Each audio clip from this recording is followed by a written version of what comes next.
हे अर्जुन, यह संसार दुख और सुख का संगम है। हर व्यक्ति अपने जीवन में कष्ट का अनुभव करता है, किंतु कष्ट की प्रकृति को समझना और उससे परे देखना ही सच्ची बुद्धिमत्ता है। जब तुम कष्ट अनुभव करते हो तो समझो कि वह केवल तुम्हारे शरीर और मन तक सीमित है। आत्मा पर इसका कोई प्रभाव नहीं। आत्मा अनादि है, अविनाशी है और तुम्हारे असली स्वरूप से अछूती है। यह जो शारीरिक और मानसिक कष्ट है, यह जीवन की क्षणिक घटनाएं हैं जो समय के साथ आती जाती है। अर्जुन, कष्ट से भागना नहीं चाहिए, इसे समझना चाहिए। तुम्हारा जो कर्म है वह कष्ट के अनुभव को प्रभावित करता है, किंतु कर्म का फल परमात्मा पर छोड़ना तुम्हारी शांति का साधन है। मैं तुमसे कहता हूं, अपने मन को शांत रखो और जो कार्य तुम्हारे सामने है उसे निष्काम भाव से करो। अर्जुन, कष्ट आत्म विकास का माध्यम है। जैसे सोने को कुंदन बनने के लिए अग्नि में तपना पड़ता है, वैसे ही तुम्हारी आत्मा को भी इस जीवन के संघर्ष में तपना होगा।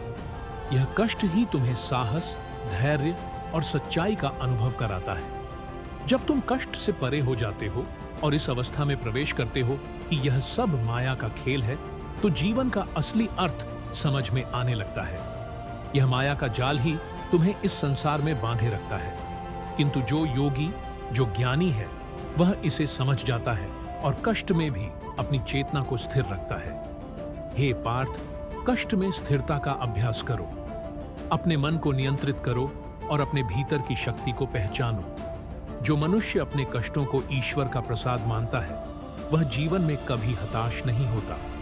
यह कष्ट तुम्हें अधिक शक्ति और समझ प्रदान करता है और तुम्हारी आत्मा को निखारता है। जो व्यक्ति कष्टों में भी अपने धर्म और कर्तव्य से विचलित नहीं होता, वही सच्चा योद्धा है। अर्जुन, यह क्षणिक कष्ट तुम्हारे शाश्वत आनंद की सीढ़ी है। इसको धैर्यपूर्वक सहन करो और अपने पथ से विचलित मत हो। समर्पण और सहनशीलता ही तुम्हें जीवन के कष्टों से मुक्त करेंगे। कष्ट को नाश करने का एक ही उपाय है, अपने कर्तव्य को पूरी लगन और निष्ठा से निभाना। चिंता परमात्मा पर छोड़ देना। इस भावना में ही सच्ची मुक्ति है और यही गीता का उपदेश है। तो उठो हे पार्थ, अपने कर्तव्य का पालन करो। कष्टों से डरो मत, बल्कि उन्हें अपने साधना का अंग मानो।